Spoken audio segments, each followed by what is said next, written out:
Everyone, వాతావరణ మార్పుల వల్ల పిల్లల దగ్గర నుంచి పెద్దవాళ్ళ దాకా జలుబులు చేసి ముక్కులు పట్టేస్తాయి. సో అలాంటప్పుడు ఏం చేయాలంటే చిన్న రోల్ తీసుకొని ఒక స్పూన్ వామ్ వేసుకోండి అండ్ చిన్న కర్పూరం బిళ్ళ వేసుకొని రెండింటిని కలిపి క్రష్ చేయండి. మరీ పౌడర్గా ఏం అవసరం లేదు, కొంచెం క్రష్ చేస్తే సరిపోతుందన్నమాట.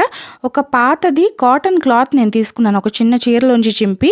సో అందులో ఈ పౌడర్ అనేది వేసేసుకోండి. ఇలా వేసేసుకొని దగ్గరగా మడిచేసుకొని దారంతో నేను ఇలా పొట్లంలా రెడీ చేసేసుకున్నాను. సో దీన్ని 6 నెలల పిల్లల దగ్గర నుంచి పెద్దవాళ్ళ దాకా ఎవరైనా స్మెల్ చూస్తూ ఉండొచ్చు. అలా చేయడం వల్ల ముక్కు బ్లాక్ అనేది క్లియర్ అయిపోద్ది. మా బాబు పడుకున్నాక నేను అలా చేస్తాను. సో హాయిగా నిద్రపోతాడు. వీడియో నచ్చితే ప్లీజ్